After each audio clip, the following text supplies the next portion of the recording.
Hello, hello, hello. This is Tom from Tom and Ruth Philippine Adventures. How's everybody doing today? I have my compadre coming to help me there, little Omer. Today I want to talk about pros and cons owning land. People ask me, tell me what the advantage. Why did you buy anything? Why would you come to a country that you don't know anything about and buy land? Well, I didn't. I bought the land. I mean, Ruth owns the land and basically own the house. But there's advantages and disadvantages, of course, and so we're going to go through those today. Let's just talk with the pros and cons. So we're going to talk pros first. We're going to do the pros, the positive side. Many advantages owning land, as you know. You're not slave to the renter. You're not throwing money away, as they call it. But then again, until you own the land, you're throwing it away also. But still, a lot of times people end up. Some guys come here and paying $500, $600, $700, $800 a month in rent. I don't know, but they're big, beautiful houses. Some are very nice houses for $600, $700, $800.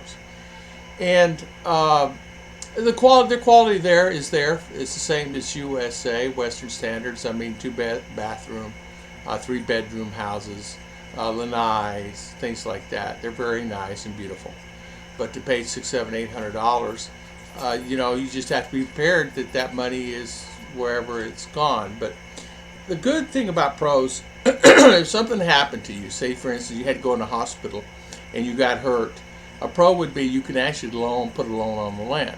So you needed 100,000 or 200,000 peso, you could easily grab that with the loan company. It's a hassle, but it can be done. You're not, say you used all your cash, whatever, you're broke, but you have land, you have the houses. Like here we have 2 houses and 2 lots. So it gives us an advantage that more so than some, we have 2 houses here. Of course, the main reason it's a place for the kids and your wife for the future. And that's the main reason why I did it. I didn't do it for me. I did it that I knew that the comments, for me, it's just another place. I could live in a house that I rent. But I did it for them. In other words, I invested the money into them. And knowing that something happens to me or whatever happens, it's just money. It's not the end of the world. I know that they'll be taken care of. No matter what, I love them. So it's okay to take care of them. A lot of people get mad. Why would you throw away, $20,000, $30,000? Why would you throw away $20,000, $30,000? Lot, land, fixing it up, fence, all the things that you do, as you guys know. Well, what happens is you find yourself, well, what's important to me, and that's important to me, is take care of my wife. That's who I am all my life. Take care of my family. That's it. That's what I do. So it's a place for the kids and the wife. The rent, there's no rent. So it's a positive thing, right? So it's paid for. Only thing that I have, only expenses is the upkeep of the house, electric and water and all those things, and then food and insurance. They really don't, they have house insurance here, but it's wasting your money. Taxes a year cost me, depending on where the house is at, cost me $10 a year. They could be up to $20 a year. So let's just say it's $20 a year for 2 lots. How can I beat that, right? And it's a future. It's a future. So this will be probably 2, 3, 4 generations down, and they'll know that Daddy Tom bought this lot. And I know eventually someone, it'll keep going, and hopefully they'll never sell it. They'll always have it. Now, the other thing we're going to talk about is the cons. Are there more cons? Not necessarily. There's more pros than cons, I think. Your investment, sometimes it can take a while for you to recoup your investment back, but sometimes you never will. But the main thing, you just got to watch your property for squatters that may come on your property. It took us, on the negative side, 4.5 years to get the deed and title and all that squared away, to where we actually now have a piece of paper that's registered in with them that says that she owns the land. So you think about it, and you're kind of stuck. And what I mean by that is, you hear if a neighbor moves in you don't like, well, get up and sell it. Well, it's not anybody's going to offer you $1.5 million, 2 million peso, or 3 million peso, whatever that you spend on the lot. Like for me, if I was to sell this, I would have to sell it for at least 2 million peso, $40,000. Would somebody pay me 40,000? Probably not. Probably not. Although it's a speedway from where I'm at to the new airport. There's advantages. It's going to be concrete, so there's advantages to where I'm at. Where somewhere else out in the province, out in the woods, it wouldn't be. I'm considered an in-city kind of guy here where we're at. We're kind of in a city, and it's regulated and things like that. So it's a nice place. And the thing, a con also, you don't have all your money tied up. Meaning, say you spent $30,000, $40,000, you don't have all your money tied up. So you have the availability to take that money, and then you can purchase whatever you want, or just keep the money in the bank. I have friends that's been renting now for 7-8 years, and they're paying less than $200, around $200 a month, or $250 a month for a nice house. And if you can rent a nice house in a subdivision, it's really nice. 3-bed, bath upstairs, bath downstairs, nice little kitchen, tile, beautiful. They're nice. And if you can rent one for that, it's fine. Some guys are living in a condo, and they love that because they go swimming in a swimming pool and things like that. But you have to get used to that environment. And you guys familiar with when you rent an apartment and condos and the environment, possibly, you know what's going on there. Here, it's the same thing in the province when I bought my land. Like this morning, they're playing loud music and they're drinking constantly, and so you have to kind of be prepared for that. And that is a con. The drinking, the loud noises, motorcycles 4 in the morning. But what are you going to do when you rent something? You're in town, you're going to almost be in the same situation, or you rent outside of town. Although I don't know of a lot of rentals that are outside in the province. Very rarely do you have a rental outside of the province, because people that they keep their homes and they keep them, and they don't necessarily rent them out unless they're working overseas or something like that. They may rent their house out, but most of the time rentals are inside cities here. They're not like in the States where you can rent a house and it's out in the country, and people rent houses out in the country, and you can rent some decent houses. In fact, I've been looking at some and talking to the real estate brokers. I can rent a house out in the country for $300-400, and I can rent them in Arizona. Mexico's got a couple we're looking at. Texas has got many. Of course, Florida's got a lot you can rent for about $400 a month. But they're out far out, like up in Marion County. They're out, and like down Lake Okeechobee. So they're out in the middle of the state and things like that. And I really don't want to get involved in that. I want our to go to a decent school, so I won't run down that road.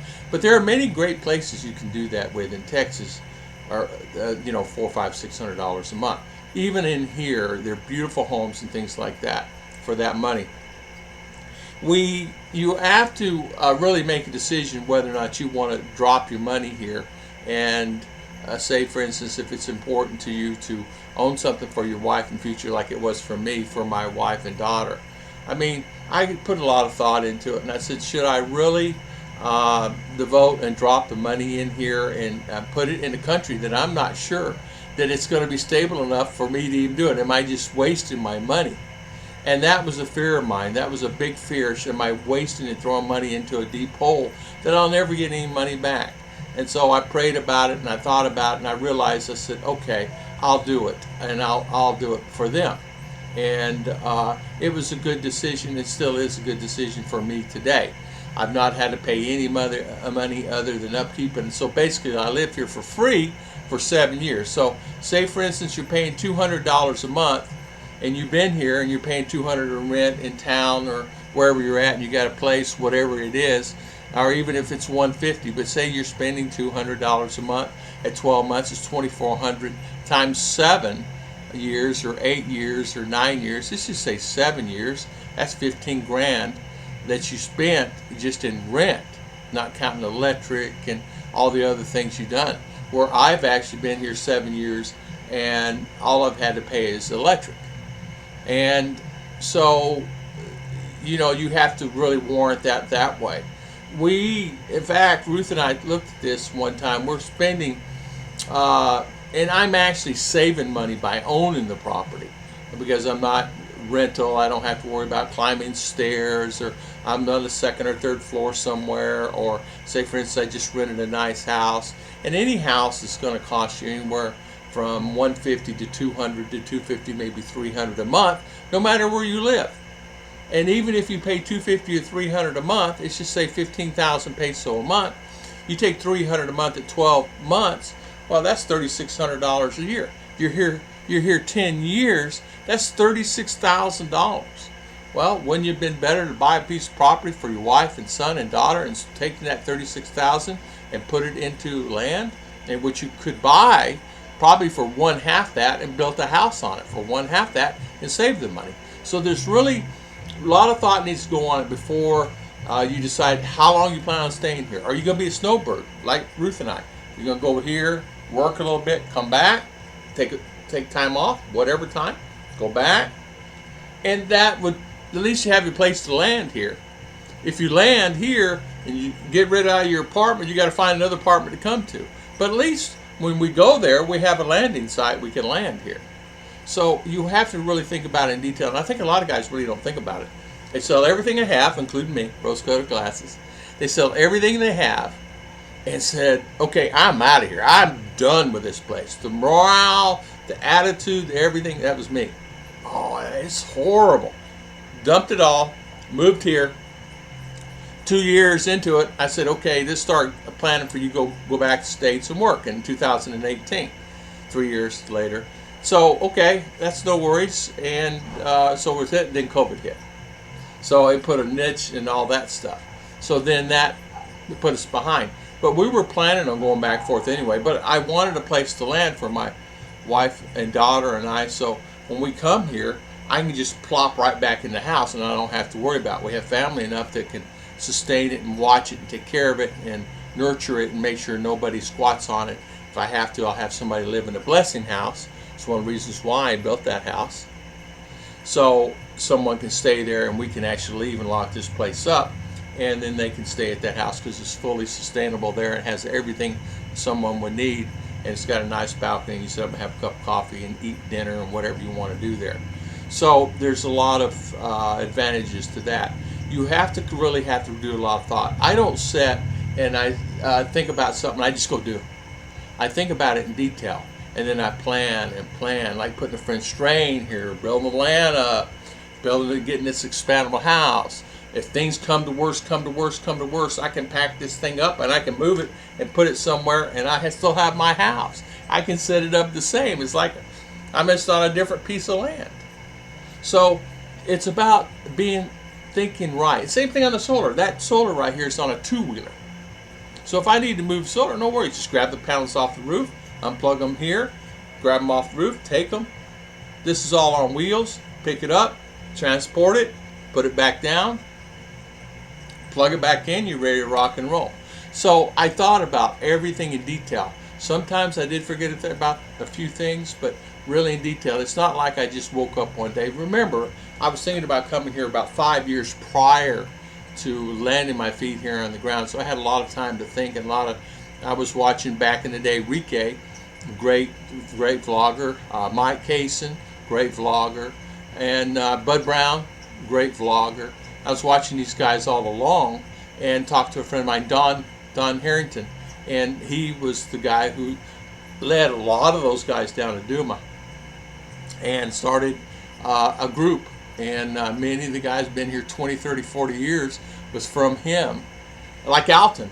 That's how Alton originally got here. It was through Don Harrington. So it's funny, one day we brought his name up. He goes, yeah, I talked to that guy. I said, I did too. He told me to go to Duma. I went to Duma first. I said, me too. So I didn't go to Duma, but I said I came here because of Don. So you really, you don't realize what brings you the path somewhere, but it's making the path better where you're at and surviving. But the guys sometimes will come here and they sell everything and they go back. There's no going back. They're here. And like me, I've got to find a place. I got to find a car. I got to find all that stuff when I had all that stuff already there. And it was all paid for. The car was paid for. Now, could the car sat 8 years? No, I would have had to sell the car. It was a van. It would have had to been sold, but it was a good van. Nothing wrong with it. Beautiful van. Leather seats. Had everything. You know, TVs in the thing. It had everything. So it was really something that I just got mad one day and sold it. Sold my business to a guy. I mean, right out sold the business to the guy. He wrote me a check for part of it and then financed the rest. So it ended up being a situation where I just, when I came here, I just made that decision. And then for me to put the money on the land, it was easy, but it was hard, okay? Honestly, I had to think about it. Is it something I really want to do? There was NPA here. There was, you know, over here. Should I do it? We're under martial law and all these things going on, and another martial law again, and another martial, and oh boy. And so, but right now, it's the best decision that I made. And sure, there was times of troubles and things like that, but you realize what is right, and I realized that this is the right thing to do because it takes care of my girls because our kids can now stay here. Her husband don't have to worry about finding a place. They have a place. You can take the blessing house. They want to expand on it and do whatever they can. It's theirs, so they can do that. And Ruth can have this house and do whatever she wants with it because she'll be able to do that. So I want to thank everybody for watching, and sorry rambling on there, but I just had to tell you a little bit about that. Pros and cons and owning land. See you guys next time.